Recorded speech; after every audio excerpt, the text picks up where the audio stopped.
real estate investors. It's Reed Schweizer with Estero Investments. And got a special guest today. I got Mike Lyons from Lyons Real Estate. And he's our preferred property manager on all of our projects in Southwest Florida.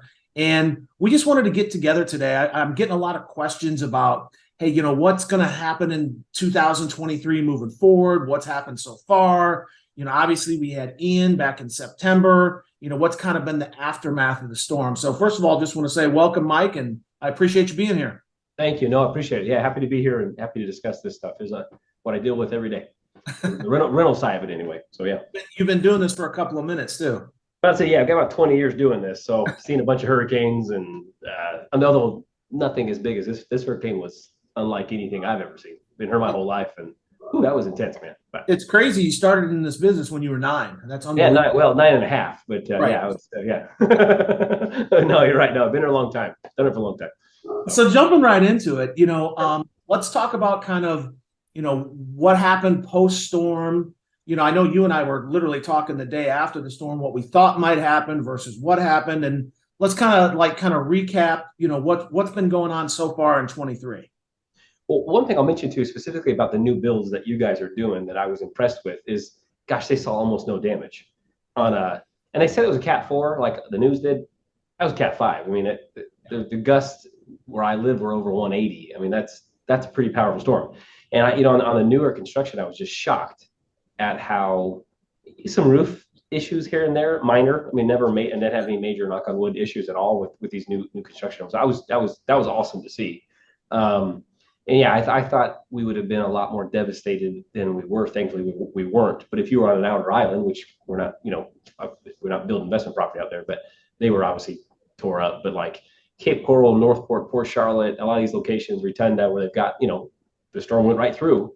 Mm-hmm. New construction did awesome. And again, minor stuff. If you had a new tree that was just planted 2 months ago, it's probably laying on its side. Yeah. But nothing, nothing devastating, which was shocking because I really thought, man, we're gonna have tons of damage. Again, I had damage on a lot of property, but not the new construction held up. I was shocked. It was awesome. So the codes they make you build to, they work because didn't have any reason why it costs more to build here. There just is. And there was no flooding done. I know flooding was. If you watch the news from when you were outside of Florida, you thought all of South Florida was underwater. And again, there was areas that were devastated and were flooded, but not one of these new construction homes that I manage had any water in it. I mean, it was awesome. It was really awesome. The only real damage we had were homes under construction that just had the blocks up and there was no tie beam because there was nothing to hold the structure together. No tie beam, no trusses. So the blocks blew down. We had to get in there, clean up the blocks, and just rebuild the blocks. So at the end of the day, it was a builder's risk insurance claim, and that's why you buy builder's risk insurance. Sure. No, that's great. But on the ones that were completed that I handled, oh yeah, it was great. So yeah, aftermath was a weird world for a few months after the storm. But even now, there's a lot of not older, but not new build homes that've got tarps on them. I mean, that still exists to a certain extent in some places, but that'll be for a while like that, I think, while people are dealing with insurance and stuff. But no, overall, we fared really well, shockingly, after how bad that storm was. So. How's 23 been for you over at your group, not just with our properties, but in general? So the rental market, we always have a really good rental market in Southwest Florida, always have. But since the first of the year, it always gets a little quiet during Christmas and Thanksgiving. That's a little quieter time.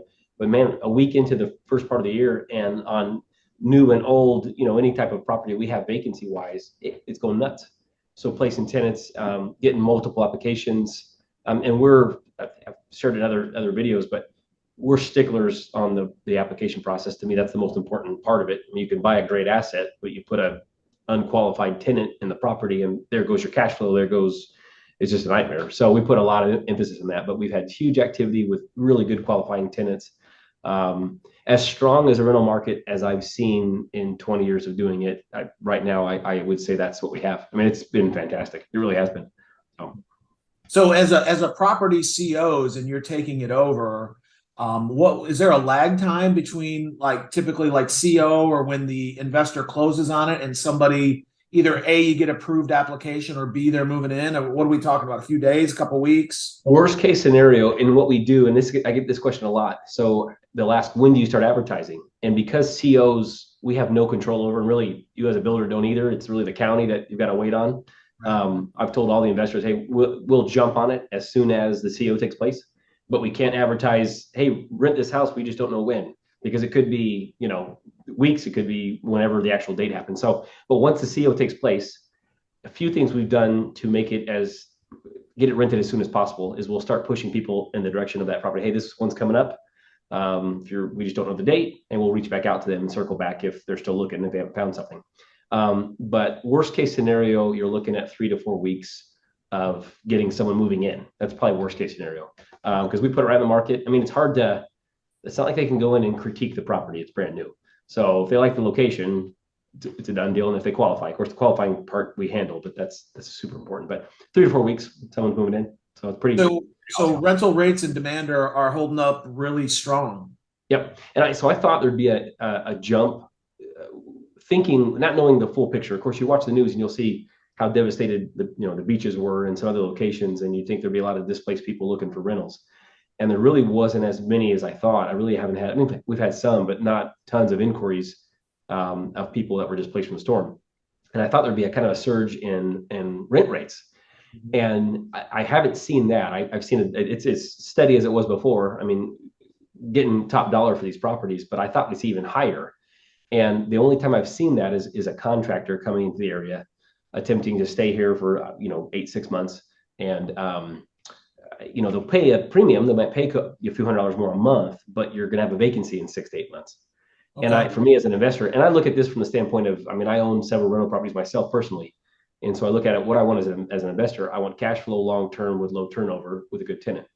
So I don't want to. Even though you might get a couple $100s more per month when you turn that property over, if there's a gap, or, if it's an out-of-state contractor, you might have to do some fixing of the property, and that could eat up that extra cash flow. Yep. And again, ideally they leave in good shape, but even then the turnover, there's costs with turnover. There's always costs. Yeah, there's always something, and it's never works out exactly how you plan it. So I've not, unless they'll give me at least a year. I've only done it for a couple of people thus far, contractor wise, that they pay a little bit higher rate to move in. Otherwise, we're still trying to do the typical, typical tenant in our area, hardworking, blue collar, who plans on being here for a while. And we're seeing still 3 to 4 years at minimum, generally speaking. Of course, there's situations where that's not the case, but generally speaking, 3 to 4 years of people staying in properties, and sometimes even much more than that. But on average, 3 to 4 years, which is great. I prefer that over a 6-month tenant at a little higher rate. Longevity.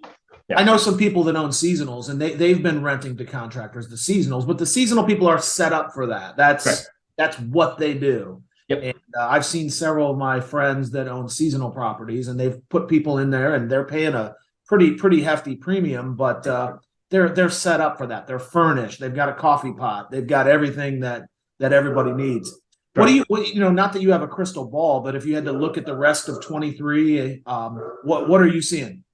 So, I don't see any change in the demand. And I mentioned that as, still in February, which we are now, I was in shorts all day today. So that's not going to change. And you go up north and, the snow, people still love coming here.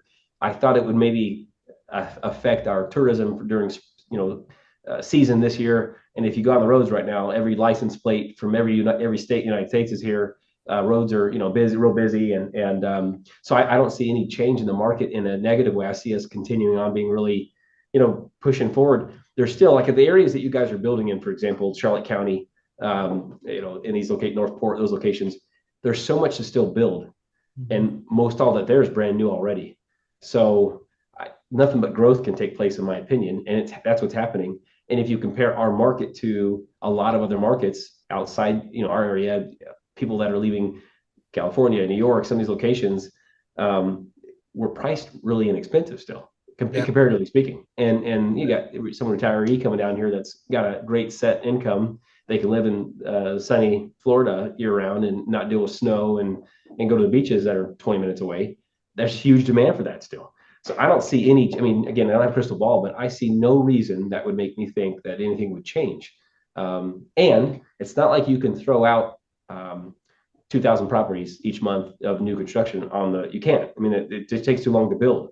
Right. So You're not going to be able to get someone to come in, seeing the opportunity and building thousands of houses. It's just not going to happen. There's not, And we're not going to see a glut of inventory like what we saw in '06 and '07, just because it's just much more difficult to build today than it was, 16, 17 years ago when all that went down. So agreed.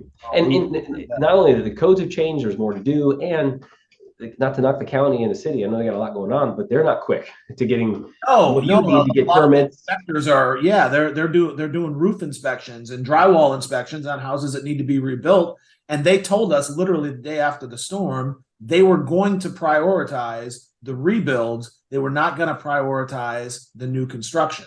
Okay. So with that, how would an influx of a bunch of property be put on the market? It's impossible. Yeah. So we have huge demand. If you guys are, supply will be a little bit limited. What's that? And supply will be just a little bit limited. Yeah, the supply will be limited, and then also even contractors, they're going after the insurance work, for lack of a better term. A lot of these contractors are. So again, going back to, and I don't knock them for it. They're going to make a lot of money, but they're going to do real well. But that will not increase the production on new properties being put on the market. So I see no reason why it won't continue. I mean, it's been insane. We list a property and we get more leads than we can handle in most cases. If I had 100 rentals brought to me right now that were vacant, I would have no problem placing tenants in them within a few weeks. It's insane right now. The demand's amazing. So with good paying, good qualified, good credit score, good jobs, I mean, like they're really good tenants. Again, we have to sift through not so good tenants to get them, but there's an abundance of them. So I mean, if I had the inventory right now, I would. We've rented most all that we have, and my office handles several hundred units in the county, and in Sarasota, Charlotte, and Lee County. I mean, we have very few vacancies. So I mean, I'm talking several hundred throughout those counties. So. Well, I think to finish it off, I mean, we kind of gone through the market, what's happened, where we think that we're going. Yeah. Just the last thing, give us the 2-minute elevator pitch on why your company, what do you guys do well, and what can investors expect from you and your team? Yeah, well, thank you. No, I appreciate even the opportunity to discuss it. So I don't want to knock my competitors. I'm sure there's companies that do a good job too. I wouldn't say we're the only ones that do a good job. I think that what makes us different is I look at this as an owner of a rental property, not as a salary paid property manager that doesn't own rental property. So my approach, I think, is different in a lot of ways. And the biggest complaints I hear with other companies are communication, getting able to get hold of somebody at the office, meaning why they change over. They can't communicate with other offices, so we get a lot of business that way. The costs associated with rehabs and repairs are so high. And that's probably the two biggest that I see. And what I've tried to do as a company is really find out what my competition's weaknesses are and make them our strengths. So every owner and investor I work with has my personal cell phone. Call me whenever. I have office hours on my phone, like my voicemail, but that's just a ploy to not have tenants call me at 9 o'clock at night about a light bulb that's out. So, but no, I talk to investors all the time. They can call or text me whenever, and I want that to me, communication is super important for both parties to understand what the expectations are, what they're trying to accomplish, which is huge, and then the cost aspect of it. Now, if you're buying new construction, you have warranty that should be covered for a while, but at some point down the road, you're going to have repairs and costs. And to keep those costs down, we put a lot on the tenant. We have our tenants review the leases, and in our leases, it indicates you're expected to do these things if you rent the property out. Also, you're expected to do the following when you move out. That's in the lease from the get-go. So the expectation's set. And I've had tenants say, I'm not signing this. I'm not doing that. You can have your deposit back and you're not moving in. We don't want you as a tenant if you're not willing to do it. That's fine. But we put a lot back on the tenant because there's a lot of minor things that I think a lot of management companies will jump to send a contractor out to fix when it's a tenant responsibility. And we've got right now, if you're even remotely handy, if you have YouTube, there's a lot of, you can fix anything, like minor things, like, you really can. And if something happens, we have videos on my website of like repair videos, how-to videos, simple stuff. So again, to keep down the cost for investors, you want your profits as high as you can be and your cost as low. That's just typical investing. So that's how we approach it. So if a tenant calls in and says, I have this issue, we're not, okay, we'll call a contractor. We're like, well, have you done this? Have you checked this? You know, if I don't have power in a room, will you check the GFI outlet or your breaker? I mean, what have you done to try to fix it yourself? We're not real quick to send somebody out. And then if we send somebody out for something simple and we recognize it's a tenant responsibility, they said they did, they handled it, they didn't, it's in the lease, we charge the tenant and they reimburse the owner. And then one more thing about expenses, and that's probably my pitch is, you know, communication, keep your expenses down and qualified tenants. But a lot of companies too, a lot of management companies will charge a fee above and beyond what the management fee is, meaning a percentage above the repair costs. So they'll tack on 10 or 15, 20% on a repair to your property, which to me is criminal. But that incentivizes management companies to have Send somebody out every time. they will say they're going to every time they're going to, hey, because I'm making money. So we avoid that at all costs. I think that's a slap in the face to an investor. And again, not to knock my competition, but if they're doing that, I think it's wrong. And keep costs down. I have 3 fees. I have a renewal fee, $100 per year. I do a 5% management fee on new construction, which is, I mean, once you're locked in at new construction, I'll keep that forever. I'll hold that forever. And we charge a half month's rent on tenant placement. There's no company in any of those counties that are that low. I mean, so costs and what you're going to see in your bank account each month will not be higher with any other company. That much I can promise. So it's Well, that's great. And I can say that, you know, we made a change over to Mike about 18 months ago from a big national property management company. And I've got a few of my clients that are still with them, and a lot of them have switched over to Mike because of issues. And I'm not going to name any names, but it's somebody probably most investors have heard of. And, you know, they just didn't do, they have this huge infrastructure and they didn't do as good a job as what you're doing. So, I mean, it's just kind of, the proof is in the pudding. Yeah, no, thank you. And I think, again, I'll go back to any investor I work with. And if you have investors that want to talk to me that end up not using me, I'm fine with that. If they have questions about the rental market, feel free to reach out. I mean, I'd happy to talk to them and give them my 2 cents on what I'm seeing and what's going on. But they all have my cell phone. They want to talk to me. I'll always get back to them immediately. And to me, that's the difference. And it's kind of sad. The difference in my business to look good at doing it is return phone calls, return emails, and do what you say you're going to do. That's it. Which is sad that that's all you got to do to look good in the business. Kind of like golden rule type stuff. Yeah, I mean, just do the minimum. Do what you say you're going to do, and return phone calls and text messages, and you look like a pro. But there's that's kind of that sums it up. So, yeah. Well, hey, I just want to thank you very much for coming out. To everybody out there, again, this is Mike Lyons and the Read from Estero. Want you to like and share and subscribe if you're seeing this on YouTube.